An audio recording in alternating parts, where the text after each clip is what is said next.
not playing up to that Premier League championship potential, at least here in the friendly, albeit. Alex, I'm just going to take a note as to who was missing from today, because I did see some of the major names, and this doesn't excuse anything because they're still international footballers at the highest level. You look at Hincapié, of course, Havertz, Gyökeres, who got a longer run out today, but there's still some massive players missing from this Arsenal team in terms of your Morenos, your Declan Rices, your Eberiche Eze's. Martin Odegaard still just returned to pre-season. Ethan Nwaneri has another opportunity to impress today, didn't quite grab that. And Max Dowman still trying to find his feet in this first team. I only make that, not to say in the excuses, because really and truly the standard needs to be set, and they need to recognise you go from being the hunters to the hunted, and that's what we expect to get every single time you play against any team that is registered as an underdog against you. And Arsenal will need to recognise that this season. But this year, this game, this moment here in time was all about a run out. What could they, some of those fringe players, produce and give Mikel Arteta confidence that we can go into the new season and support the first team or even challenge some of those positions? I think the goalkeeping position today was pretty much cemented. Kepa's had a question marks in the last game, now has question marks in this game, especially with the newest signing coming through the door. His future now goes into a question mark. Ethan Nwaneri, I'm a big fan. We went to the same school. He broke all of my school records, which I never ever held for 15 years, but we let all of those go. To say that he was one of the star boys that came through first of all in terms of this new academy crop with Miles Lewis-Skelly and Marley Salmon now you're seeing, and of course, Max Dowman, who's grabbed all of the headlines, and he hasn't quite grasped it. He had an opportunity to go to France last year, kind of miss and match in terms of his form. Now, of course, you hear the reports about a 40 million bid from Leipzig and where his future lies. This was a big pre-season, a great opportunity for him to showcase what he could do in an Arsenal shirt. And again, missed opportunity, because there are some heavy hitters that's coming back. You've seen the reports about the players that want to come into that centre midfield. Bruno Guimaraes, of course, we know is almost close to completion. Shout out to the reports from David Ornstein. You already know in terms of the reports, whether it's 50-50, 80-20 or 20-80. Billy Jr. is still hovering around somewhere. So it does allow in terms of what you need to see from this Arsenal team. And I think Mikel Arteta is what we call early sparring, finding out whether or not these players that's on the fringe of this team is good enough to help him support his mission of course, 22 quality players that can challenge on all fronts. Here's a real bright spot, though, I think, for the Gunners in the first two preseason matches. We have already seen, you see, Christos Solis coming over from Bruges. He has a goal and an assist, was good again today in that first half. That's all the time he got. Of course, it's a friendly. They're rotating all over the place. But that's solid. You want to see a new transfer come in and make an impact early on to impress their manager. Well, it's a big shoes to fill in. Leo Trossard is, especially to Arsenal's faithfuls and those that pay attention to Arsenal a lot, he's a big game player. They call him Mr. Clutch. That's why he puts the binoculars on and lets everybody know that I still see the big moments. And Solis has had a great year for Club Brugge. We already seen what he's done domestically in terms of in the league. Now to replicate that in the Champions League, and of course now in the Premier League is a big question mark. I actually watched and covered Christian Solis maybe about 3 years ago. I want to say, excuse me if my memory is a little bit foggy, maybe a little bit longer actually, when he was in a Norwich shirt. I was actually working for another network and I did like live reports, and I could see his brilliance there, and I could see the little bits that he wanted to come inside. I could see the quality on the ball. I could see the ideas, and I always did say he would play higher than the Championship at that stage. This is a big step for him. It's a massive opportunity. You've been given a long-term contract. You've been given clearly shoes to fill in terms of from a profile from Leo Trossard. Can you go? Can you demonstrate? Can you apply pressure to the likes of your Martinellis, who's made statements, your Bukayo Sakas, who's made their statements respectively, and of course Eberiche Eze, who can play anywhere in the positions across the front three or the attacking midfielder position. So it's good to have that quality come through the door, and it's also good to see he's hit the ground running from the beginning. Is this a squad that you think, not what they put out today, obviously, there's so much missing, as you alluded to. Is this the Champions League favorite? Is it Champions League or bust this season for Arsenal? Because they've already checked off the Premier League, and for so long, that was the goal. Now you look even higher, don't you? I'm going to double reverse Uno you and ask you the question instead. What do you think? Do you think that this team is good enough to challenge the likes of the PSGs, to push them all the way? I mean, making it to the final was one thing. Yes. Going back to the final and making sure you win is a completely different challenge. So what do you think? Yes, I do. I think they're good enough. And especially, can you imagine if they add Vinicius Jr. to this list? Mm-hmm. That makes them the best team in the world. Ooh, confidently. You don't think so? I don't know. I always say that, like, PSG are a completely different kettle of fish right now. I think they're not only in terms of on paper, but what they've demonstrated in those big games. They've shown clutch, they've shown decision, and most importantly, they have a head coach who's been there, seen it, done it, and can write a book. I think a lot of these young Spanish managers that are coming up behind the likes of your Cesc Fabregas, your Mikel Arteta, your Xabi Alonsos, your Iriolas, they are all trying to replicate what they've seen from their predecessor, which is Luis Enrique and Pep Guardiola. They have been the standard. They're a little bit older, maybe 10 years in terms of the difference, and they've revolutionized how we've looked at modern football. So it's almost like the master and the student. Can you come through and can you showcase to me something that I haven't seen before and put me in a different situation? I am giving Mikel Arteta so much praise in what he's done over his tenure as an Arsenal head coach, because he didn't do it the typical way. He went and learned from Pep Guardiola, came back, revolutionized, and brought his own ideas in. He didn't say, I'm not going to beat you the Pep way. He said, I'm going to beat you the Arteta way. I always tell people, he's way more David Moyes than he's ever been Pep Guardiola. Understand and recognize what I'm saying. He's way more robust and way more rigid in terms of his system, his control over a game, than someone who's going to be super fluid and going to be wanting to dictate tempo and control possession from a different mannerism. But what Arsenal need to do is what you alluded to. Bring in the heavy hitter. Bring in the player that's going to make the rest of Europe be, whoa, who is this team? Where are they gone? Sometimes signings are more than just players. They're statements as well. And Arsenal need to make a big statement before that season starts. Yeah, and I think last year is going to put Mikel Arteta over the top. I think that was really important for him.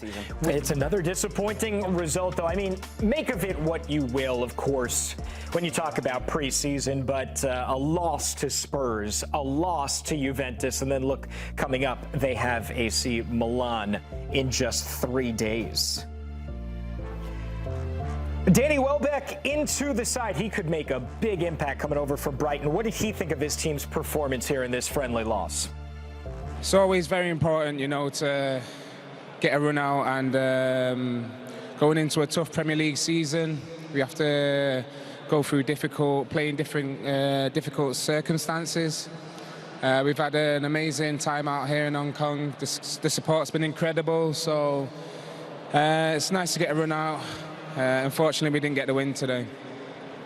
And these passionate fans over here in Hong Kong often stay up late watching your matches in the Premier League, supporting Chelsea. So do you have any message to them right here as they finally get to see your live team in Hong Kong?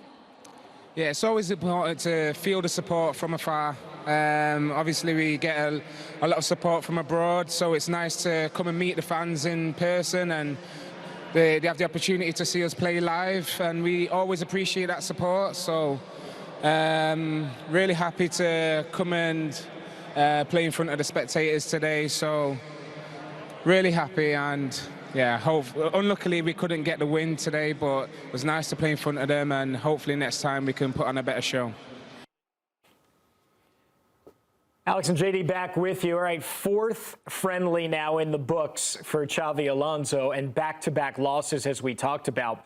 Not looking all that inspiring up top, but how much do we really take away from what we've seen from them over there in Asia? No, you do take a lot away. There's still a preseason game. We're still a competitive game of football. It's still an opportunity to really see where the fitness of your team is, the patterns of your team is, and also, most importantly, who's picking up the schemes and what Xabi Alonso is putting down, right? And really and truly, they'll be working on this every day on the training ground. They'll be trying to sharpen those skill sets, making sure the relationship and the chemistries and the patterns are doing much better.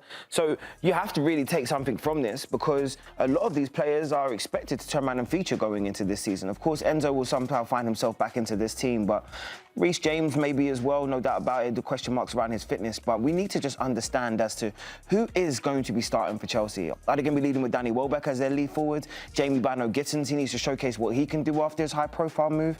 João Pedro, we need to see an advance and a step up in him in terms of responsibility. Still so many question marks around all the fringe players as well. I mean, the conveyor belt of Chelsea players. I think I saw a graphic today on the internet. Somewhere around 50 first-team players are available in terms of for Chelsea. That really does spell you in terms of the problems that they have. And when I think about someone like this, especially Romeo Lavia, where has he been? That's the question mark, because again, he came from Southampton, high-profile move, really, really highly touted player. I know so many scouts that tell me that Lavia was as good as any player across world football at his age group. And again, has he had the consistency of the games to showcase what he can do? I mean, look, what is the expectations going into Chelsea? That's the primary question. And I think really and truly, his first year is about establishment. Xabi Alonso is walking into a role where he knew that there was a lot of change, a lot of let's say, confusion, both on and off the field in regards to this direction of this team. But they want to make sure that they add some sort of stability. So Xabi Alonso is somebody that you know that you can get that element of stability in, but he's going to want and need time. He's going to want and need time to implement his ideas, his philosophies, and most importantly, his tactics to his new group of players. Yeah, because you could say, okay, well, Cole Palmer's not on the pitch. Morgan Rogers isn't on the pitch. You know, these are two massive names that are going to be playing, of course, if they're healthy. But there's no guarantee they're going to be healthy throughout the season, so you need to build that depth right in the preseason. That's what it's all about. And I think, you know, you're right to be maybe a little bit disappointed after those first 4 friendlies. But again, there are plenty of more opportunities to come. But what do you think their expectations? You finished 10th. I mean, you're coming off a 10th place finish. What do you put their expectations at this year? I think their expectations, I mean, you tell me if I'm wrong, but to make Champions League would be a huge achievement. Who are they knocking out of their position? I think for them. So who are the other 3 competitors or 4, potentially 4 competitors that make the Champions League? Just so I can understand as to where you see Chelsea. That make the Champions League? I don't honestly think that they are one of the favorites to make Champions League by any means. I think Man City is better. I think Man United is better. Liverpool is better. Arsenal is better. Okay. There, you're at 4 right there. So that's maybe 1 spot at that point. I think I would put, you know, Aston Villa will probably be in that conversation again. I think Spurs will be in that conversation this year. I think they've gotten a lot better. What do you think? I think 5th is about fair in terms of when you look at Chelsea right now. I think Villa and Newcastle are going to go through transitional periods of time, and that's naturally so because they've tried they surged, they tried to invest in their squads, and the financial fair play has kind of made them balance their books a little bit more. I expect to see a decline. Spurs haven't shown me any evidence over the last 2 years that they're a European team, so I can't really give them the nod just because of the history or the knowledge in terms of who they are. And I know my producer in my ear is going to get upset with me, but the truth of the matter is I can only deal with the evidence that's in front of me. I think the other teams that you alluded to, I think both of the teams both the teams from Manchester respectively, and obviously Liverpool and Arsenal, I think they both would comfortably say that they're the top 4 teams in the league right now, and that's okay. But Chelsea have enough individual quality, because Reece James is another person that we seem to be missing from this conversation. I mean, how they replace Cucurella is going to be another important factor throughout. And most importantly, I think if somebody asked me, what's the primary thing I want to see from a Chelsea team? I want to know what's the best centre-back partnership, because I see it's whether it's Fofana and Tosin sometimes, or is it somebody else that comes into the rotation? They need to start with their base. All great Chelsea teams have had their base be great. We're dating back to Desailly and Leboeuf, or John Terry and Carvalho in most recent history, and pushing all the way through. You've had the stability starting with the 2 centre-halves, and that then replicates or then passes on messages to the rest of the team. Go and express yourself, because we are good back here.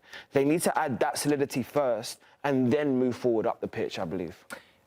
My question, though, is do they have that? Like, where is that solidified enough? And what kind of style is Xabi Alonso going to be able to put in place? How early on, right? Because you drop points at the beginning of the season, and we've seen that can kind of put you on a hill to climb. So it's going to be very interesting to see how, you know, because there are a lot of unknowns, a lot of factors going into this. But what you're going to get from Xabi Alonso from day one is a ruthlessness, a conviction in terms of his style, and also an appreciation for confidence in who I am as a head coach. He's managed at Real Madrid. Yeah. He's managed at Bayer Leverkusen. There's no confusion as to where he stands in terms of his own confidence in his skill set. I mean, let's not forget the feat that what he did at Bayer Leverkusen in going undefeated for a season. He's coming in here with the ultimate amount of confidence and very much saying to every player in that changing room, get in line behind my philosophy or get out of the way, because this isn't a head coach that's going to be transitional, respectively to Liam Rossignol, or it isn't one that's going to have confusions or upstairs disruptions with the board in Enzo Maresca. You're going to have a manager who's going to be here for a long period of time, have a strong grip of this squad, and if he's going to filter out who he doesn't want, and he's going to keep who he does want. Wants to really showcase what he can do, of course. It's really hard when you have Erling Haaland ahead of you, but 21 years old, had a loan spell at Stoke last year. What can he do now with this little limited opportunity? Another big test coming up in just 4 days' time. Atleti on August 9th. When we talk about Semenyo getting involved, let's hear from Antoine Semenyo after the match. Yeah, I feel good. I think the manager said just practice the patterns that we've been doing in training, apply them to the game. We've done that today, so we are all happy. So you're showing an impressive performance throughout the whole preseason. Now that you've played under both Pep and Enzo, what would be the difference between their style of play? I think with Pep, it was a lot of the ball inside, working different patterns, but with Enzo now, it's staying high and wide, getting 1v1 situations and being able to express myself and create chances. So yeah, both very similar but very different. Last but not least, tell us about your mindset for the upcoming game against Atletico Madrid. And would you like to send a message to the Korean fans who've shown impressive support? I think it's the same mindset for Atletico. We know it's going to be a tough game. We're going to have to run around, keep the ball a little bit more. But I'm excited for the game. I think everyone wants to impress. We want to win. And my message to everyone is thank you for supporting us, continue supporting us, and hopefully we win on Sunday.